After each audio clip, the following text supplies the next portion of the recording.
Halo Sobat Bum Desa dimanapun kalian berada. Perkenalkan, saya Firman dari Balai Pelatihan Masyarakat Banjarmasin yang pada kesempatan ini akan menyampaikan video pembelajaran tentang laporan keuangan badan usaha milik desa. Pada video kali ini, kita akan belajar tentang standar pelaporan keuangan badan usaha milik desa. Bagi Sobat Bum Desa yang ingin tahu seperti apa standar laporan keuangan badan usaha milik desa, silakan tonton video ini sampai akhir.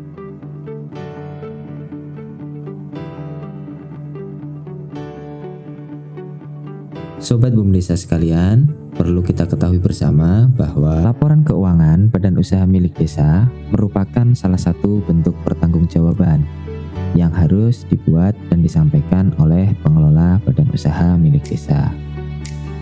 Ketentuan tersebut tertuang dalam Peraturan Pemerintah Nomor 11 Tahun 2021 pada bab 10 pasal 58, di mana pada ketentuan tersebut diamanatkan bahwa pelaksana operasional wajib menyiapkan laporan berkala yang memuat pelaksanaan rencana program kerja badan usaha milik desa atau badan usaha milik desa bersama.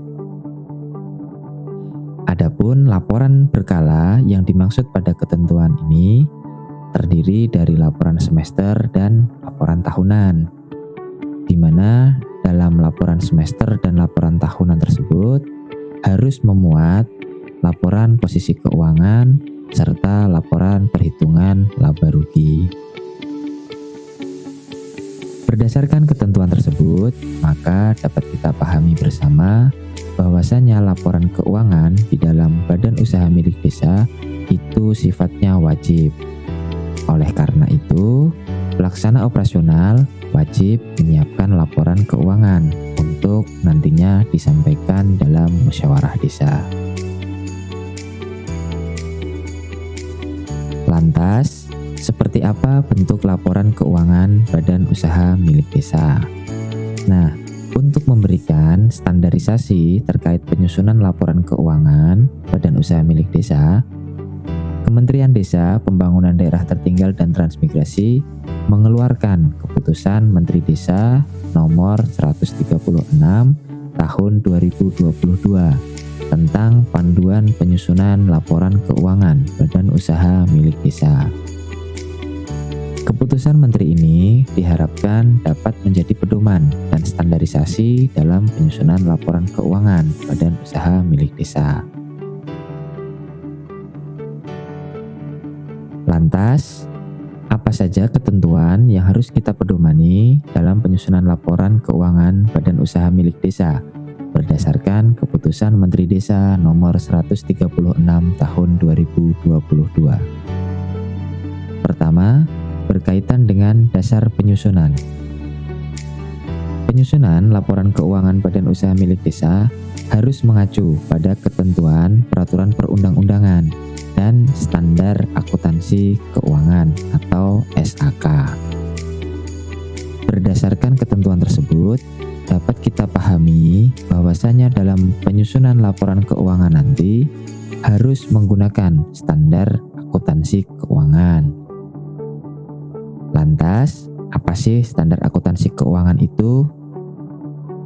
Standar akuntansi keuangan sendiri adalah format dan prosedur pembuatan laporan keuangan yang menjadi aturan baku dalam penyajian informasi keuangan. Nah, dengan demikian, nantinya laporan keuangan yang harus disusun oleh pengelola badan usaha milik desa wajib mengacu pada format dan aturan dalam standar akuntansi keuangan.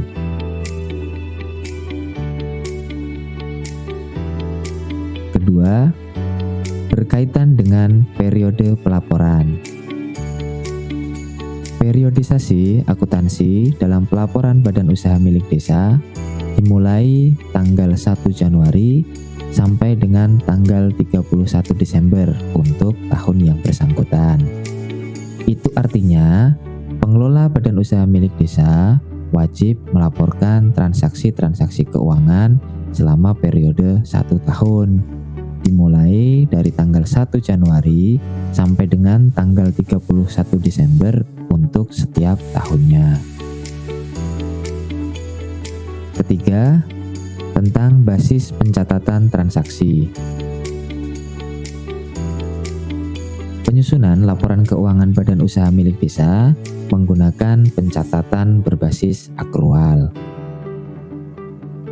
Dalam akuntansi sendiri, metode pencatatan transaksi ada dua basis, yaitu pencatatan berbasis akrual dan pencatatan berbasis kas.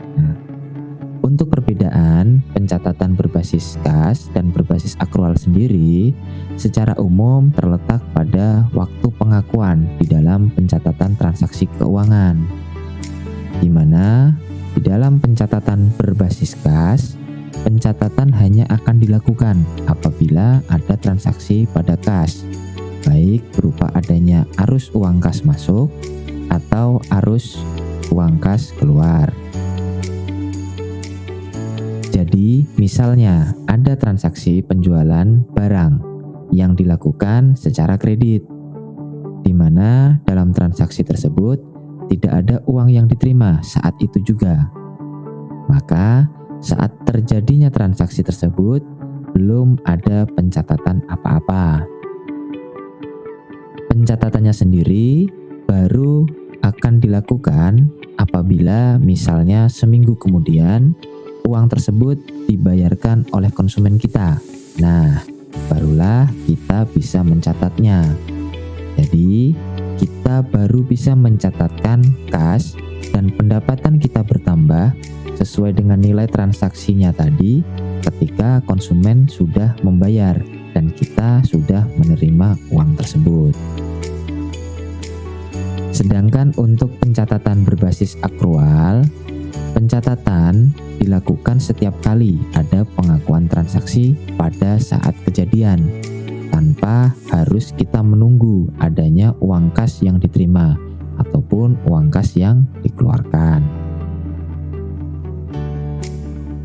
Apabila kita menggunakan contoh transaksi penjualan secara kredit tadi, maka transaksi itu harus sudah dicatat pada saat kita menyerahkan barang kepada konsumen, meski konsumen itu belum melakukan pembayarannya karena memang penjualannya tadi dilakukan secara kredit.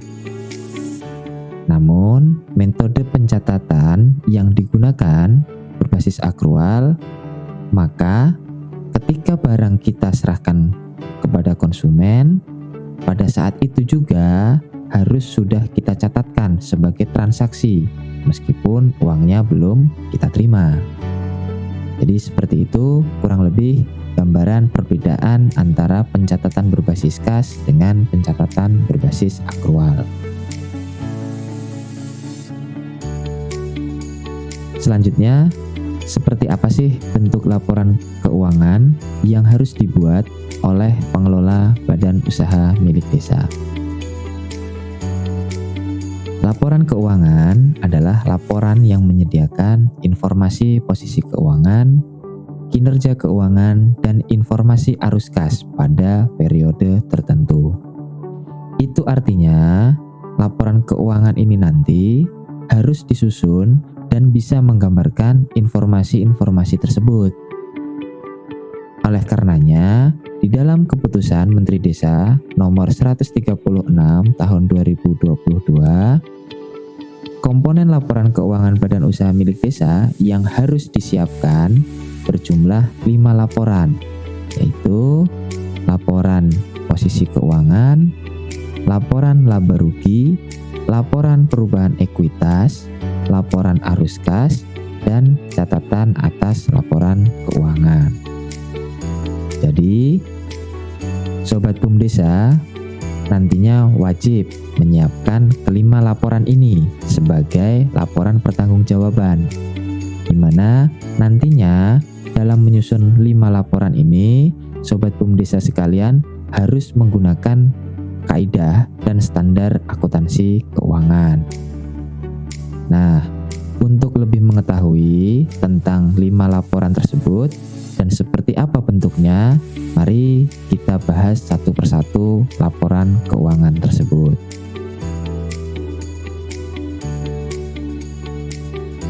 Pertama, kita akan membahas tentang laporan laba rugi. Laporan laba rugi sendiri merupakan laporan keuangan yang menyajikan informasi tentang laba atau rugi yang didapat oleh badan usaha milik desa dalam periode tertentu. Dalam laporan laba rugi terdapat informasi atas pendapatan-pendapatan yang diterima oleh BUM desa, seperti pendapatan atas penjualan produk atau pendapatan atas jasa yang telah diberikan oleh BUM desa kepada konsumen. Selain itu, terdapat juga informasi atas beban atau biaya yang harus ditanggung oleh badan usaha milik desa, seperti pembelian bahan baku atau gaji pegawai dan biaya-biaya lain yang dikeluarkan pada saat badan usaha milik desa melakukan kegiatan operasional usahanya. Di dalam laporan laba rugi ini nantinya dapat kita lihat apakah usaha yang kita jalankan mendapatkan laba atau justru mengalami kerugian. Hal tersebut akan bisa kita lihat di dalam laporan ini. Jadi nantinya apabila jumlah pendapatan yang kita hasilkan nanti lebih besar daripada beban yang harus ditanggung oleh badan usaha milik desa, maka akan didapatkan hasil berupa laba. Namun, apabila sebaliknya, beban yang ditanggung atau yang dikeluarkan oleh badan usaha milik desa lebih besar daripada jumlah pendapatan yang dihasilkan, maka hasil yang didapatkan adalah kerugian. Nah, untuk format laporan laba rugi sendiri dapat kita lihat seperti pada tampilan berikut. Kedua, laporan perubahan ekuitas. Laporan perubahan ekuitas atau disebut juga laporan perubahan modal merupakan laporan yang berisi tentang perubahan jumlah modal, baik bertambahnya jumlah modal maupun berkurangnya jumlah modal pada akhir periode akuntansi. Modal sendiri dapat bertambah dan juga modal sendiri dapat berkurang.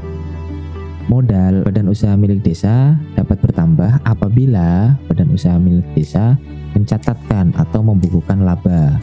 Begitu juga sebaliknya, modal dari badan usaha milik desa bisa mengalami pengurangan apabila badan usaha milik desa mengalami kerugian. Untuk format laporan perubahan ekuitas atau laporan perubahan modal dapat kita lihat seperti pada tampilan berikut.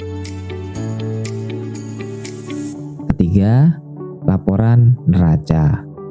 Laporan neraca adalah laporan keuangan yang menggambarkan posisi keuangan suatu perusahaan pada periode tertentu.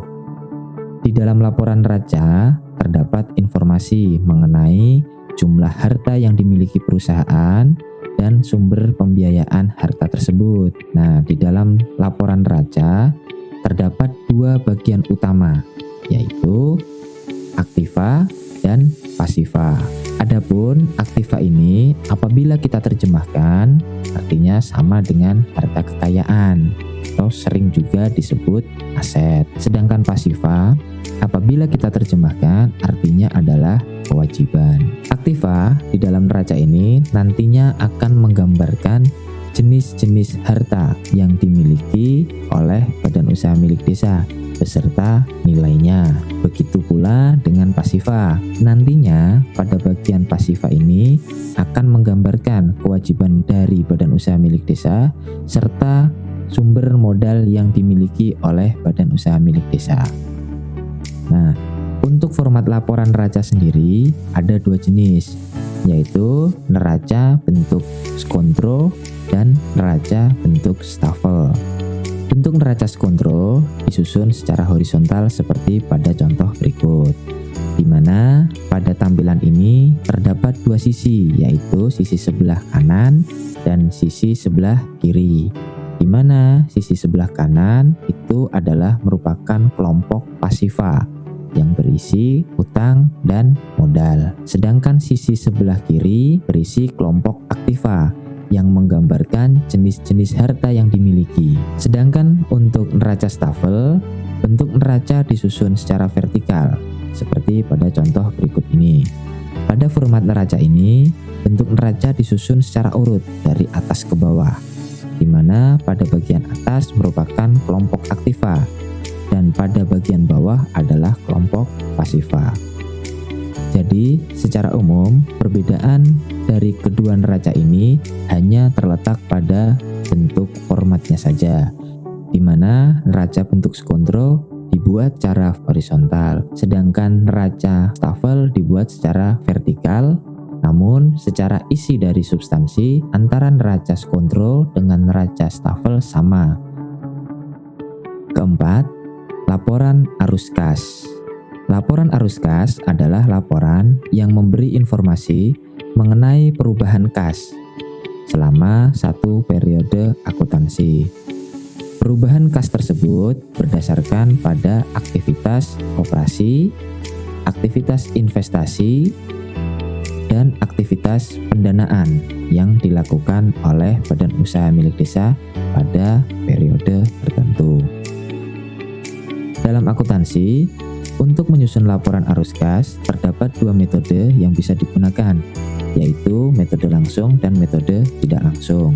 Apabila kita mengacu kepada Keputusan Menteri Desa Nomor 136 Tahun 2022, penyusunan laporan arus kas pada badan usaha milik desa disusun menggunakan metode langsung.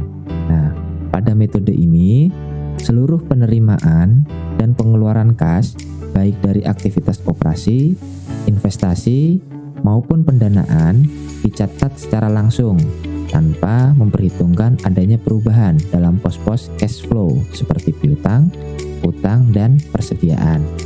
Itu artinya arus kas bersih dari kegiatan operasi, investasi, dan pendanaan tersebut dicatat secara terpisah dalam laporan arus kas. Untuk format laporan arus kas sendiri dapat kita lihat pada tampilan berikut. Kelima, catatan atas laporan keuangan. Catatan atas laporan keuangan merupakan laporan keuangan yang berisi informasi tambahan atas hal-hal yang disajikan dalam laporan keuangan yang telah kita bahas sebelumnya. Jadi, apabila sebelumnya laporan yang kita buat lebih dominan adalah perhitungan-perhitungan angka, maka pada laporan ini lebih kepada penjelasan berupa narasi atas laporan yang telah kita susun sebelumnya. Untuk format laporan catatan atas laporan keuangan dapat kita lihat seperti pada tampilan berikut.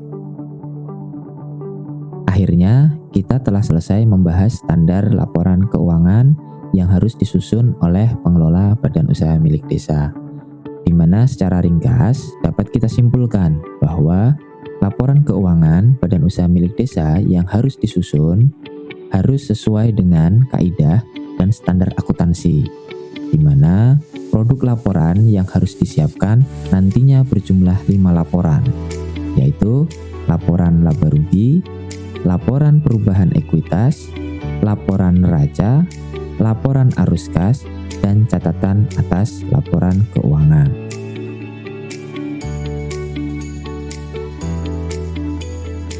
Nah, Sobat Bum Desa, demikian video pembelajaran kita kali ini. Apabila Sobat Bum Desa ingin mengetahui tata cara penyusunan laporan keuangan tersebut, silakan tonton video-video pembelajaran kami selanjutnya.